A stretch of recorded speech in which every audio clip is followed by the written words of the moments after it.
everyone, welcome back to my channel Heart Warriors Tarot. My name's Deanna and this is going to be your daily energy reading for Thursday 5th of September.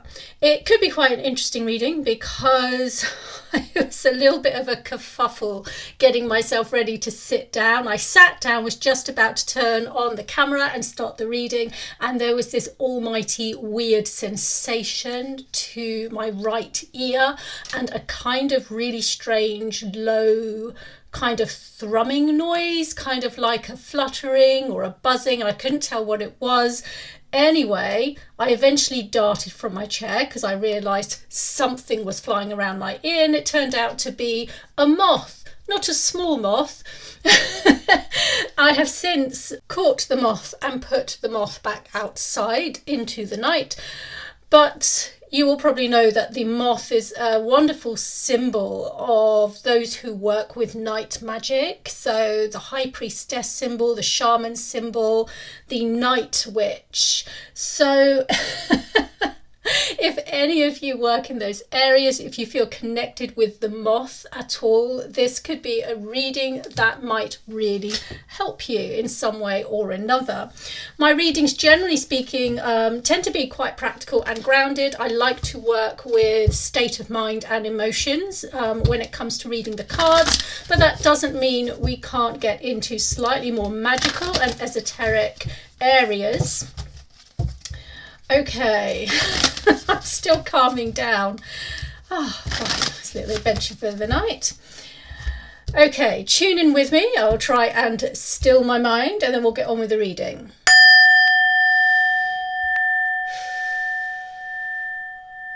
Dear Spirit, thank you for being with us today in the symbol of the moth.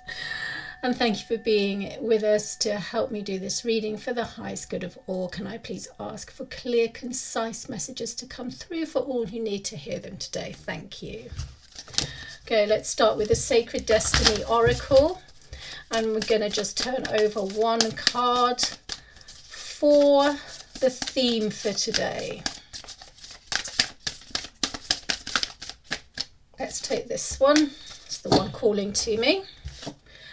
Wonders. Well, that's quite nice. Wonders. This card for me is all about psychic connection. You've got an amethyst here. I work with crystals quite a lot. Amethyst is very much about connecting to your crown chakra, your third eye and your crown, but more so your crown and your higher mind. It's connecting to your higher self and kind of trying to live life through your higher self. That kind of wisdom that you have, the insight that you have. It is also direct connection to the other world. It's direct connection to the cosmos, to what is outside of our own reality. This card is also about trusting in the wonders, opening your eyes and your mind to what is beyond, to what is in the invisible layers that we cannot see. Everything moves in vibrational waves. Everything is about vibrations. We're all made up of vibrations. And just like the colour spectrum, there are many layers of spectrums that we cannot see with our visible eyes. There are many beings that live between the realms on different spectrums that we cannot see, just like we cannot necessarily see ultraviolet. We cannot necessarily see many of those hues and colours that do still exist. So that and the moth that buzzed in my ear is a beautiful way to start this reading, and really does suggest that today is possibly a day for magic. It is a day of really living life through your higher self and seeing what most of the time you cannot see. It's about altering your perceptions, really tuning in to the spirit world. The moon is still in Libra. It's in Libra at the moment, heading towards Scorpio. It'll enter Scorpio in the UK on the 7th of September. So we are heading towards those inner realms, those scorpionic inner realms, heading towards that kind of inner wisdom and yin energy. Okay, the next card I turn over Okay, 2 cards have actually just fallen out, so let's grab these 2. The first card is the King of Cups. This is basically showing us what is coming into play today in alignment with this Oracle card, which is Wonders. And the King of Cups is basically showing me that there are matters of the heart here that we need to transmute. And it feels to me that transmuting them is dependent on being able to access this other world, if you like, to really reach these higher realms. There's something here to do with becoming what I'm really sensing, and I am going to go a little bit out there with this reading, just because that is the nature of today with the moth and so on. What it feels like to me is that you need to go on some kind of dream journey or astral travel out of body in order to access something important that you bring back to this world, and it's going to help you heal, grow, evolve your heart. The message that I'm getting is it's going to make your heart more whole. It's going to make your heart bigger. It's going to make you a more complete person in some way or another. And there is a sense of needing to be some kind of self-reliant here, some kind of, I don't want to use the word independence because that's not quite what I'm feeling. It's just a kind of, this is something that you need to do on your own. That's really what I'm getting. Nobody else can do this for you. This is a self journey, and it's a very private journey. This does have the feeling of shamanism, of journeying, astral travel, all those things. I'm really sensing that. There's even a slight fairy realm feel to it if you relate to that, okay? So any of those ways, if you can use any of those ways to kind of journey and access the other world, I think there's going to be something quite beneficial on the other side to you that can help to heal you in some way or another. I'm getting a very spirit guide feel with this King of Cups. You know, usually on a practical sense, it could represent the lover in your life, your romantic partner, sometimes even your father or a caring, nurturing father figure. It might still for some of you, but I'm actually getting a spirit guide feel here, and I feel like your spirit guide wants to give you a message, and perhaps that's part of the reason why you're going on this journey. It's not even necessarily just a message, it's a gift. It's a gift. Where is this leading? Wow. We have the Death card. Okay. That is amazing. It's definitely a gift. It's definitely about transmutation. It's definitely about altering yourself from one form to another. There is some deep spiritual kind of work that one or more of you might be doing here today or around this kind of time.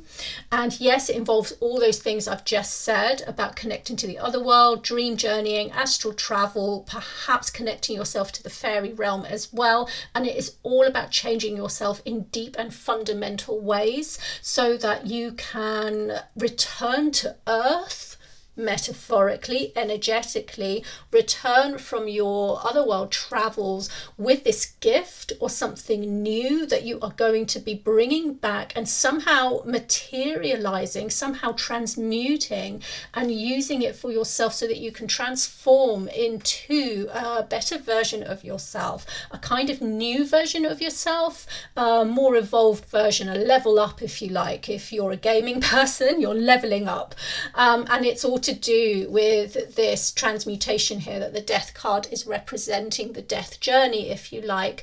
There is a letting go that needs to be done and a moving into something new. Often with the Death card, there may be a fear of change, or there may be a big internal change that is needed. Sometimes this can represent ancestral healing work, or that you have ancestors on the other side that want to speak to you, and that could be the case here with the King of Cups. I did say that he felt like a spirit guide energy to me, and you may very well have a guide to help you go into the spirit world. Okay, I don't necessarily recommend you going without your guide, consciously without your guide. I mean, your guide's kind of always there anyway, but if you want to actually incorporate your guides, consciously ask your guide to be there with you to help take you into the other world to do this work. That would be good. They may lead you to some ancestors on the other side as well who can help with this death energy, and may also be part of the gifting that is coming your way, whatever messages or gifts that you need to bring back. That's amazing. When that moth scared the bejesus out of me, I kind of knew at that point this was going to be a special reading. It was going to be, the moth was giving me a message. It was literally saying to me, this is an important reading. It's about the other world. It's about the shamanic realms, if you like. It's about that kind of thing. So there we go, guys. Lovely reading. I'm going to leave it there. These readings are for all who relate to them at the time they see them. Okay, no reading online that is general can be for everyone all the time. It really is about you using your intuition and tapping into your own knowing and utilizing what is here if you relate to it, if you resonate with it, and if it's right for you at the time. I am going to carry on with this reading. I'm going to lay 3 more cards down and my usual rune stone to see if there is an additional message in the extension that Spirit would like to give you, anything that needs to be further explored before you take this journey. If you want to see the extension, it is over on my Patreon page. The link to that is in the description below, or you can also find it in my bio. Take care of yourselves. I'll see you tomorrow for tomorrow's reading.